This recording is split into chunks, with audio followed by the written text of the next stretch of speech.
Hey everybody, welcome to the 20-Minute Bible Study. I'm Vince Miller, and today we're discussing the topic of influential fathering.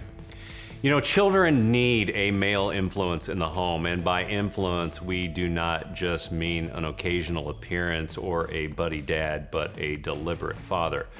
You know, while presence is a part of fathering is actually intentional and requires a lifetime of commitment. It never happens by accident, even though we may have felt accidentally thrust into it. And so it requires some strategy. This is because fathering is a decision and a commitment. There are three types of fathering approaches as I have seen over my lifetime, and here they are. First is the producer dad. This is the type of father who's always doing something because he values provision and is very committed to it. Provision for his family is his principal purpose, but sometimes to the exclusion of providing things that his family needs most from him, like relationship and spiritual leadership.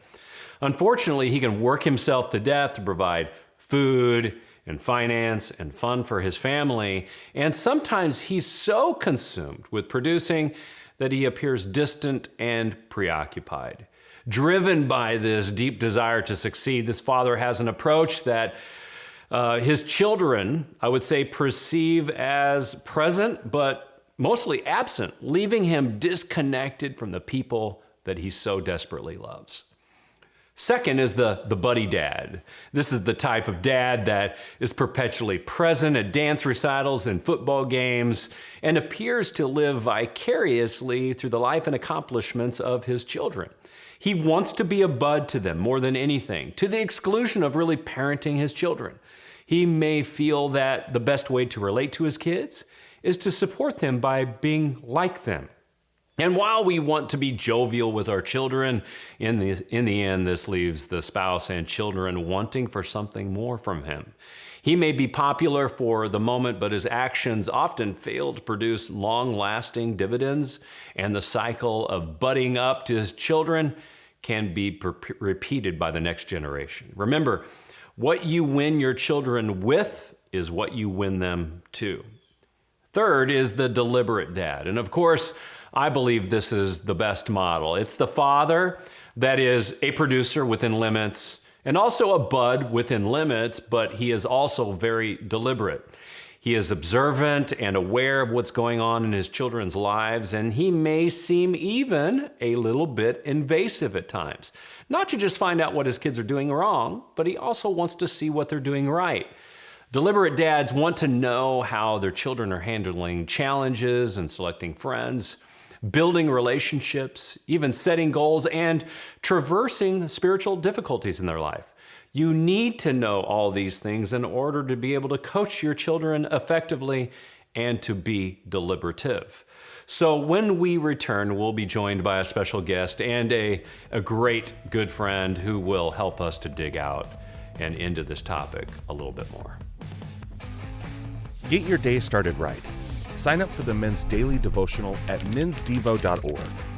That's mensdevo.org. They're short, sweet, and to the point. Read them and share them with the men you know. And get into God's Word daily.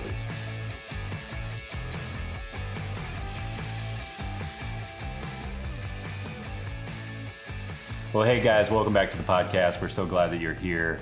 You know, I got to tell you, I think that really being intentional as a father is tough, but the best part is I have an expert with me today. Tyler, thanks for being with us, man. Dude, I'm excited. Yeah, so I know you're a younger father, right? You're younger at the game. Yeah, tell us the age of your kids. So I've got a almost 6-year-old daughter. I've got twin 3-year-old daughters, and then as of today, a 4-month-old son. There we go. So 4 kids. All under the age of 6 right now. Yeah, so you're fun. You're moving fast and furious. Yeah, right, yeah. You know, I think this topic of like fathering and being intentional, you know, and being really an influencer in our kids' lives is an important topic. Probably because we really don't think about our role as father probably as often as we should, right? More like survivalist. Yeah, it is. It's more like we're trying to survive, right? So describe that. Like, what does it look like daily for you in trying to survive as a father, husband, leader, man, etc.? I mean, you just throw it in with one of these roles, and does it ever get lost? How do you feel? Yeah, I think there's a few different dynamics to that. I think the one is just the pace of life. I mean, from the second I wake up with one of my 3-year-olds, usually the older twin, at the side of my bed just staring at me kind of creepily, when you wake up and you're like, okay, it's time to go today. It's just great. I mean, our breakfast time is I need this, I need this, I need this, grab me that. And I just, from the second I wake up, it just feels like the pace is set for me. So I always feel like I'm in a little bit in response mode. Yeah. And I think it's really easy to just naturally fall into that and not try and be proactive or get ahead of anything. So I think that's a little just the environment that I a lot of times feel like I'm in as a father. Yeah, and I think what that does is it causes us not to take really time and reflect on how we can influence our kids, right? Yeah. It has us running from moment to moment, from situation to situation, right? So I talked about at the beginning of this podcast today about there are different types of fathers, right? There's this producer type that's busy with a lot of things. There's the buddy dad who's just a friend. Obviously, I talked about the last model, which is the deliberate dad, which I'm turning to and saying, hey, there's a few different models here, right? There's ways that I've seen men do it, and these aren't the only ways, but they're the 3 predominant ways. I think it's hard to be a deliberate dad. Absolutely. And I think that has mostly to do with the fact that we're not conscious always that we are a dad. We take on this identity. Yeah. I mean, how often do you really stop to think about that I'm actually influencing a young person's life today? Yeah. Not often. not often enough. And I've realized my kids are older, right? So I have a 20-year-old, an 18, and a 15-year-old. As I've gotten older, I've thought more about my role as a father and have chose to be more and more deliberate because I see the time waning, right? So I think about it more today than I used to, but when I was in your age range with your kids, I'm thinking about survival, like you said, and I think it's easy to lose track of that. But you have to be thinking about every once in a while what it looks like to be deliberate with them. So are there things that you do to deliberately influence your kids? What do you do? Yeah, I think one thing I was encouraged to do lately was to communicate more with my eyes. And I think that's been a practice that I've been working on the last couple weeks. And I think it's helped me be more present. One of my challenges is kind of a vision or forward-facing person is to get myself to slow down enough and really be present in the moment. And I think with those 2 roles, the producer and the buddy dad, I think those are both just convenient ways to parent when you're kind of moment by moment and moving into that inconvenient space of really capturing those moments. And so I think one thing that's allowed me to reflect more on I am a dad right now. I'm not just it's not just playtime. It's not just hanging out. It's like I'm a dad influencing. It's just making eye contact and then telling my daughters, I'm so happy I'm your dad. And I think that's a reminder to me that's my role right now. My role isn't just fun, play, buddy, but I'm influencing them. Yeah, I like that. And it's so simple just to say, hey, I'm going to look at you, right now. Yeah. Or to give all of you to me in this moment. Yep. Like I'm focused on you. You're not a distraction. I'm not going to look down at my phone. You're not interrupting me. You're going to get all of me. It really begins with thoughtful interactions like that. Like saying, I know some fathers try all kinds of little tactics to influence their kids, whether it be, look, I'm going to pray for you each day. What can I pray for you about? I know I send my kids a devotional each day. It's one of the ways that I influence them as I send them a devotional each day. And so there's all these different kinds of ways that we can do it, but it's about being cognitive, right? That we're actually in a role that we have to play, right? We have to become that's really uncomfortable to us. And there's not a huge manual on exactly how to do this thing. Like some of it is happenstance. Huge manual. No manual. Yeah, there's no manual. And some of it is happenstance. I get that. But not all of it is happenstance. Like we have to be intentional about it if we want to have intentional results. Right. And so I think this idea of producing and just being a buddy are kind of broken ideas, but I do think that we can incorporate them into being deliberative, right? And really deliberately taking action. Now, I know that you probably don't always think about it, but when you have been deliberate with these moments, have you seen a payoff with it? Like when you say, I'm going to take time to just make eye contact, are you seeing payoff back from it? Yeah, absolutely. I think one of the things I've recognized is when I try and grasp the kind of totality of parenthood, sometimes I just get a little overwhelmed, and you can get kind of paralyzed by like, what do I do? I've got all these kids, each with their individual personalities, needs, desires, all this kind of stuff. Where do I even start? But I mean, even the ability to look at them and say, I'm so happy I'm your dad. Like I can see my oldest daughter responding to that already.